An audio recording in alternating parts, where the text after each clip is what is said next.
ఇడిగడ్డ ఆ గడ్డ ఈ గడ్డ అది ఆ విధంగా అంటే కాంట్రాక్టర్ చేసేటప్పుడు కూడా నేను అంత నిబద్ధతతోటి నేను చేసేవాడిని. ఈవెన్ నేను కాలేజ్ నడిపినా కూడా నిబద్ధతతో నడుపుతాను. నేను పాలిటిక్స్లో కూడా విలువలు పాటిస్తాను. నాకు పదవి వచ్చినా రాకున్నా విలువలతోటి ఉంటాం. రైట్. మొన్న జనరల్ ఎలక్షన్స్లో ఎక్కడో నేను మీ ఇంటర్వ్యూ కోసం ప్రిపేర్ అవుతున్నప్పుడు మీ న్యూస్ చూస్తే అందులో ఒకటి ఇంట్రెస్టింగ్ న్యూస్ ఒకటి కనిపించింది. అరుణమ్మ గారిది ఓటు గల్లంత అయింది అని చెప్పి, మీ వైఫ్ ఓటు మొన్న ఎన్నికల్లో గల్లంత అయింది అని చెప్పి వార్త నిజమేనా? అంటే నేను అప్పుడు ఎలక్షన్ నా ఓటు వేసినాను. నేను అప్పుడు ఇన్ఛార్జ్ FNCC దగ్గరికి తను వచ్చి లైన్ లో నిల్చున్న తర్వాత ఓటు వేయడానికి వెళ్తే అందులో తన మేడం పేరు లేదు అని చెప్పి వెనక్కి వచ్చేసినట్టు అందులో ఉంది సారాంశం. నాకు నిజంగా చెప్పాలంటే నేను చెక్ చేయలేదు. చెప్పారు అసలు మేడం మీకు? నాకు చెప్ప కూడా చెప్పలేదు. నేను అప్పుడు చాలా బిజీ ఉంటుంది. నా ఓటుని వేసి నేను పోయాను. అందుకని నేను వేసిందే అనుకున్నా. అంటే మేము ఇద్దరం కలిసిపోయి వేసేది ఓటు అంతకుముందు. కానీ అక్కడ ఫోటో మాత్రం మీ ఇద్దరిదే పెట్టారు. కాదు, నేను ఇద్దరం కలిసిపోలేదు. అది తప్పు. బట్ తన ఓటు గల్లంత అయింది. అలా చాలా మందివి ప్రముఖులుగా చాలా మంది గల్లంత అయ్యాయి ఈసారి జనరల్ ఎలక్షన్స్ లో అని చెప్పి ఆ న్యూస్. ఇది నాకు న్యూస్ మరి. అంతకుముందు మేము ఇద్దరం కలిసి చేసాం ఓటు. అదైతే definite. It's very personal question అండి. అల్లు అర్జున్ గారు అంటే యూత్ కి ఒక ఇన్స్పిరేషనల్ యాక్టర్.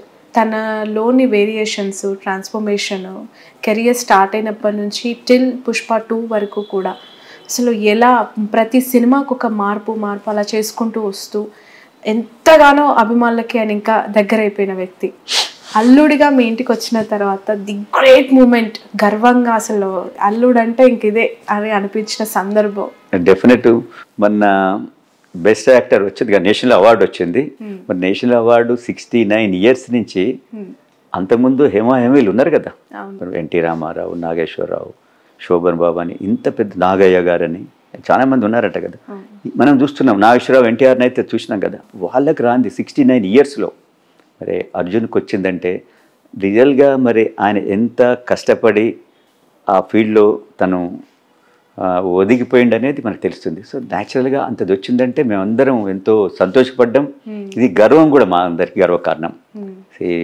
నా సన్నిన్లా అంత పెద్ద అంటే ఒక తెలుగు ప్రజలలో అంటే తెలుగు ప్రజలకు ఒక కానుక ఇచ్చినట్టే కదా. 69 ఏళ్ల నుంచి నాయకులందరూ యాక్టర్లందరూ వెయిట్ చేస్తూ ఉన్నారు. నాగేశ్వరరావు, ఎన్టీఆర్, దాని తర్వాత వీళ్ళకి వద్దని ఎవరికి రాంది తనకు వచ్చిందంటే రియల్లీ ఇది చాలా హ్యాపీయెస్ట్ మూమెంట్స్. ఎలా షేర్ చేసుకున్నారా? మేమందరం వాళ్ళ ఇంట్లో అందరం కలిసి హ్యాపీగా ఉండి షేర్ చేసుకున్నాం. దానికి పెద్ద ఎత్తున సినిమా వాళ్ళు వచ్చారు, మేము కూడా పోయి అందరం ఎంజాయ్ చేయాలి. మోర్ అల్లు అర్జున్ ఫ్యాన్స్ తెలంగాణలో ఉన్న వాళ్ళందరికీ మీరు పరిచయం ఉంటారు కదా, వాళ్ళు మీరు బయటకు వెళ్ళి కలుస్తూ ఉంటే ఏం చెప్తూ ఉంటారు మీకు? మీరు అన్నారు కదా మా ఊర్లో అది ఓపెనింగ్కి వచ్చాడు కదా, వస్తే ఆ రోజు నేను యాక్చువల్గా అర్జున్ వస్తుండని కూడా నేను బయట ఏం పెద్దగా చెప్పలే. చెప్పకున్నా కూడా ఆ రోజు దాదాపు 25,000 నుంచి 30,000 అందరూ 30 years లోపుటోళ్ళే. అసలే అన్న ఎక్కడి నుంచి వచ్చింది వీళ్ళందరూ? నేను కొత్త ముఖాలు. వాళ్ళు అంటున్నారు మేము 60 kilometers వెళ్ళి వచ్చినాం సార్ అంటున్నారు. అప్పుడు అక్కడ పోలీస్ వాళ్ళు వచ్చినారనమాట, ఆ DSP వాళ్ళందరూ. శేఖర్ రెడ్డి గారు, ఇప్పుడు చూడండి మీ అల్లు అర్జున్ గారు ఇంకా కొద్దిసేపు ఉంటే ఈ 25,000 మంది 30,000 మంది అది 60,000 పోతుంది. ఇది చాలా ప్రాబ్లం అవుతుంది. మొత్తం ఇది ఇక్కడ మొత్తం తోచులాట అదంతా అయిపోయి అల్లరి అవుతుంది. మీకు కష్టం, మాకు కష్టం, మేము దీన్ని కంట్రోల్ చేయలేము. మీరు తొందరగా మీ అల్లుని మీరు హైదరాబాద్కి పంపాలి అని అన్న. అంత దూరంకి వెళ్ళి వచ్చిండు కదా, జనరల్ కొద్దిసేపు ఉంటాడు. మా ఊర్లో కూడా రాలేదు. అది ఎస్టాబ్లిష్మెంట్ రోడ్డు మీద చేస్తా ఉన్నాం, ఫంక్షన్ హాల్. సో ఊర్లోకి పోదాం అనుకుంటాం కదా న్యాచురల్గా. వాళ్ళు అన్నారు సార్ పోతే చాలా కష్టం సార్, మీకు తర్వాత మీకే బాధ అవుతుంది. ఎందుకంటే ఇంతమంది యూత్ వీళ్ళు మేమేం కంట్రోల్ చేయలేము, ఒకసారి మీదికి. ఆ రోజు అల్లరి అనుకోరాదిరి. సో అది మేము అనుకున్నాము. బట్ అనిపించిందా అందరు అత్తమామల కళ్ళు ఇంటికి తెచ్చుకోవడం ప్రాబ్లం అయితే ఇక్కడ పోలీసు వాళ్ళు ఇంటి నుంచి బయటకు పంపినట్టు? అది ఏం చేస్తాం మరి అనిపించింది ఆ రోజు అల్లు అర్జున్ గారిని తొందరగా అనుకున్నాం. అదే ఇక తను కూడా అన్నాడు, మామయ్య నేను ఎక్కువసేపు ఉంటే మీకు కష్టం ఉన్నాం, మాకు కూడా కష్టం. ఎందుకంటే వాళ్ళందరు ఫ్యాన్స్, మనం ఏం అనలేము. ఇది అంటే బ్యారికేడ్స్ అవన్నీ ఉండవు కదా. బ్యారికేడ్స్ కూడా చేశాం. బ్యారికేడ్స్ విదిన్ 2 వాళ్ళు అసలు 10 minutes తీసి అవతల పడేశారు. మేము దానికి ఎంతో బ్యారికేడ్ చేశాము, విఐపీస్ కని ఒకటి చేశాము, అదందరూ వచ్చేటోళ్ళ కోసం బయట శామ్యానాలు వేసాము, బయట టీవీలు పెట్టాము. ఎన్ని పెట్టినా కూడా వాళ్ళు అసలు దగ్గరికి చూడాలి ఓ అని మొత్తుకొని. What is nature of Allu Arjun అంటే ఏం చెప్తారండి మీ మాటల్లో? Very active. అసలు యాక్టివ్ అంటే చెప్పనక్కర్లేదు. యాక్టివ్కు 100% ఆయన మనం అనుకోవచ్చు, అంత యాక్టివ్ ఉంటాడు. ఎనీ టైం మార్నింగ్ నుంచి ఈవినింగ్ దాకా ఫుల్ యాక్టివ్లో ఉంటాడు. ఓకే, బై నేచర్ ఎలా ఉంటారు ఇంట్లో ఉన్నప్పుడు కానీ ఫ్యామిలీ టైమ్స్ ఎట్లా? ఇంట్లో ఉన్నప్పుడు చిల్డ్రన్స్ అంటే చాలా ఇష్టం, చాలా అంటే చాలా ఇష్టం. పిల్లలతో ఆడుకుంటా ఉంటాడు, కలుస్తూ ఉంటాడు, అట్లా చిన్నపిల్లలు అంటే చాలా ఇష్టం. ఓకే, ఇన్స్టాగ్రామ్ లో ఎప్పటికప్పుడు ఆ పిల్లలు అన్ని రీల్స్ పెడతా ఉంటారు కదా. అవును, మీ పాప స్నేహ వాళ్ళు అసలు ఆయనకు షూటింగ్ ఉన్నా కూడా అంటే కంటిన్యూగా షూటింగ్ ఉంటే ఆపుకొని అని వచ్చి పిల్లల్ని కలుస్తూ ఉంటాడు, అంటే చూస్తూ ఉంటాడు. అంత ఇష్టం ఆయనకు. సో మోర్ ఫ్యామిలీ పర్సన్ అనుకోవచ్చు. అంటే ఫ్యామిలీ అండ్ చిల్డ్రన్ చాలా అంటే చాలా ఇష్టం. ఓకే, ఓవరాల్ గా మెగా ఫ్యామిలీ అంటేనే ఒక పెద్ద కుటుంబం, మెగా కాంపౌండ్ అని అంటూ ఉంటారు. ఆ ఫ్యామిలీతో మీ సన్నిహిత సంబంధాలు అవ్వచ్చు, ఇతరులు అంటే అరవింద్ గారు కావచ్చు, పవన్ కళ్యాణ్ గారు, చిరంజీవి గారు, నాగబాబు, వీళ్ళతో మీ రిలేషన్స్, మీ జర్నీ ఎట్లా ఉంది? చిరంజీవి గారితో నా రిలేషన్ చాలా బాగుంటుంది. చిరంజీవి గారు చాలా మృదుభాషి, చాలా ప్రేమగల మనిషి.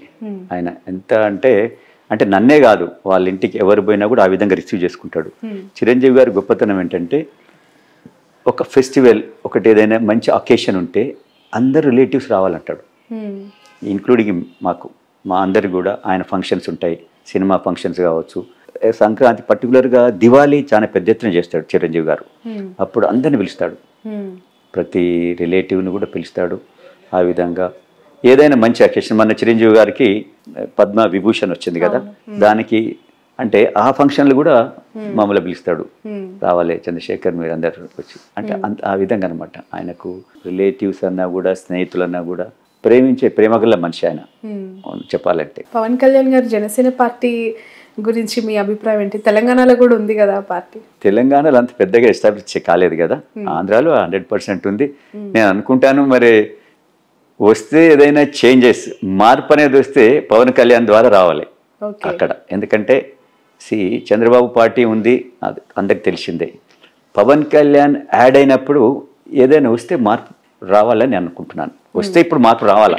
మీ మెసేజ్ ఏంటి అంటే ఖచ్చితంగా ఏదో ఒక నియోజకవర్గం నుంచి ఎంపీగా బరిలో దిగుతారు అనేది మాకు అర్థమవుతోంది. మీ సర్వీసెస్ ఏ విధంగా ఉండబోతున్నాయి, ఏం మెసేజ్ ఇవ్వాలనుకుంటున్నారు? నా సర్వీసెస్ చూడండి, ఈరోజు హైదరాబాద్ మెగా సిటీ అయింది, దాదాపు 1 crore అబవ్ పాపులేషన్ ఉంది.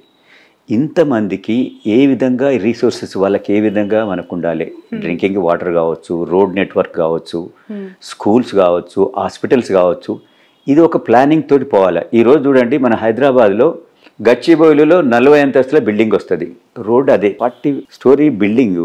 అక్కడి నుంచి ఎన్ని కార్లు బయటకు వస్తాయి? ఒకే బిల్డింగ్ వస్తలేదు కదా, రోడ్డుకు ఇరువైపులా వస్తున్నది. సో ఈ విధంగా ప్లాన్ లేకుండా కడతా పోతున్నారు. అంటే ఎవరికి లబ్ధి చేకూర్చేదానికి? బిల్డర్కి చేసేదానికి. దీనివల్ల ఫ్యూచర్లో చాలా కష్టమవుతుంది, నష్టమవుతుంది.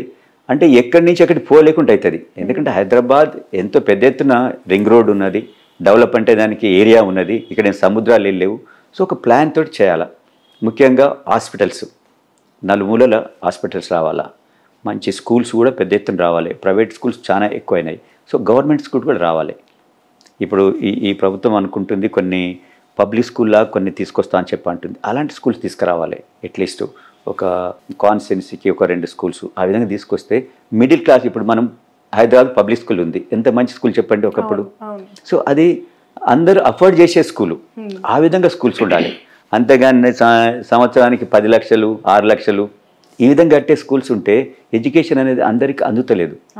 ముఖ్యంగా గవర్నమెంట్, నేను రేపు ఎలక్ట్ అయినాక నా ఫోకస్ ఎక్కడ ఉంటుందంటే main education, health.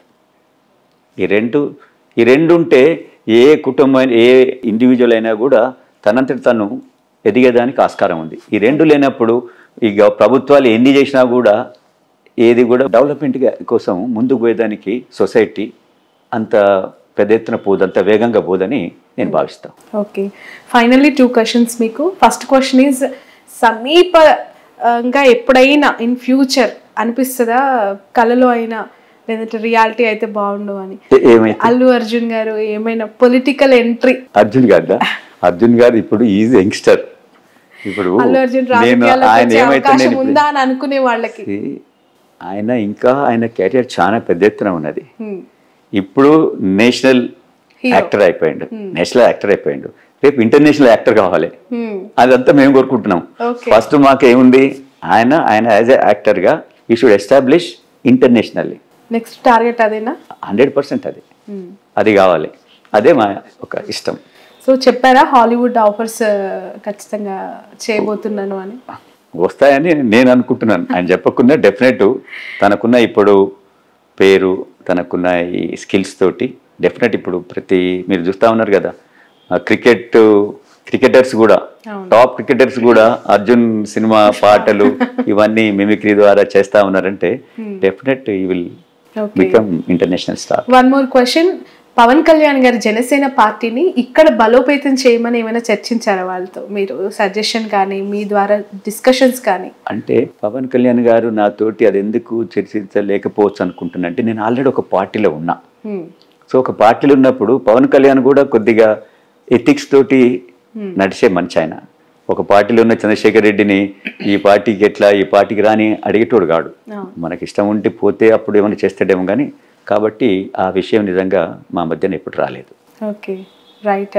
So Pushpa 2కి అందరూ వెయిట్ చేస్తూ ఉన్నారు. మీ ఒపీనియన్ ఏంటి? పుష్ప వెయిటింగ్ ఏ విధంగా ఉంది మీ ఫ్యామిలీలో? మీకు మీరు అన్నదే, నేను ఆ డైరెక్టర్ కూడా అడిగాను. నేను నాకు ఈ మధ్యనే ఎక్కడో కలిసిండు, చిరంజీవి గారి దాంట్లో కలిస్తే నేను అడిగాను వారిని, డైరెక్టర్ గారు కానీ ప్రొడ్యూసర్ని అడిగాను. ప్రొడ్యూసర్ గారు, ఇది మీకు న్యాయం కాదు, మొత్తం ఫ్యాన్స్ అందరూ వెయిట్ చేస్తా ఉన్నారు, మీరు సంవత్సరాల కొద్దీ దీన్ని అట్లే ఆపలేదండి చంద్రశేఖర్ రెడ్డి గారు, నాదేం లేదు. డైరెక్టర్ అండ్ యాక్టర్ ఇద్దరు కూడా వాళ్ళు అసలు ఆ సినిమా ప్రతి దాన్ని కూడా, ప్రతి సీన్ కూడా వాళ్ళంత పర్టికులర్ చేస్తా ఉన్నారు. సో దానివల్ల లేట్ అవుతుంది తప్ప నా తరఫుకెళ్ళి నేను లేట్ చేస్తలేని చెప్పాడు. డెఫినెట్ డేట్ కూడా ఇచ్చారు కదా, August 15th అని. డెఫినెట్ August 15th అని రాబోతుంది, అందరినీ ఆలోచించబోతుంది. సో ప్రతి సినిమా రిలీజ్ అయిన ప్రతి సినిమా ఫ్యామిలీతో చూస్తారా? చూస్తాం, ఫ్యామిలీతో చూస్తాం, అర్జున్ తోటి కలిసి చూస్తాము. అవునా? అంటే డైరెక్ట్ సినిమా హాల్ చూస్తాడు కదా, సుదర్శన్ థియేటర్ లో ఎక్కువ చూస్తా ఉంటారు.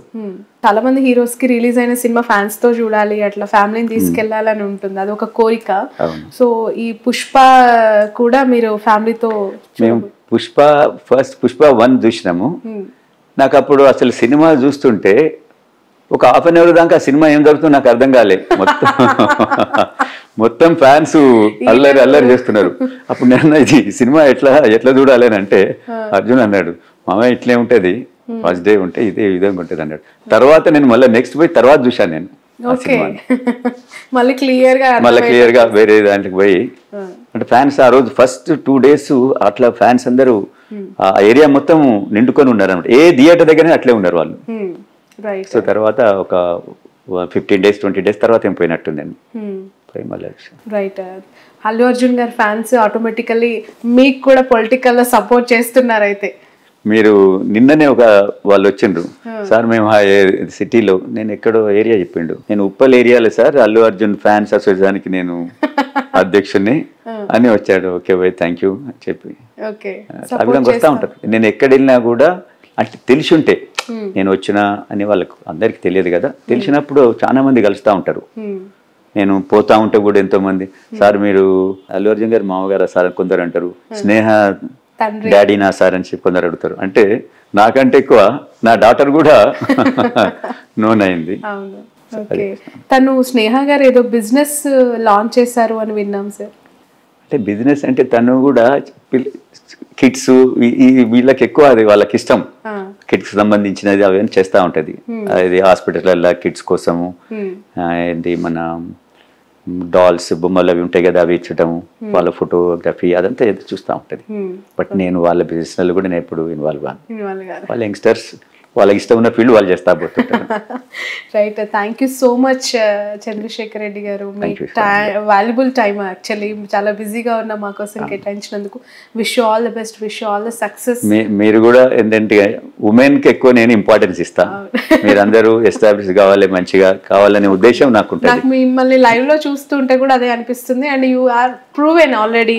ఎందుకు అంటే ఆల్రెడీ స్నేహారెడ్డి గారి యొక్క లైఫ్ గ్రోత్ ఏ విధంగా ఉంది, తనకి మీరు ఎంత ఫ్రీడమ్ ఇచ్చారు అనేది మేము కల్లారా చూసాం కాబట్టి 100%. Thank you so much. Wish you all the best. మీరు కోరుకున్న స్థానం నుంచి మీరు పోటీ చేయాలి, విజయం అందుకోవాలని మనస్ఫూర్తిగా కోరుకుంటున్నాను. ఇది చంద్రశేఖర్ రెడ్డి గారితో స్పెషల్ ఇంటర్వ్యూ. ఆయన పార్లమెంట్ సెగ్మెంట్ నుంచి బరిలోకి దిగబోతున్నారు. నియోజకవర్గం ఇంకా ఖరారు కాకపోయినా కాంగ్రెస్ పార్టీ నుంచి ఈసారి గెలుపు ఖచ్చితంగా ఉంటుందని ధీమా వ్యక్తం చేస్తున్నారు. That's all for now.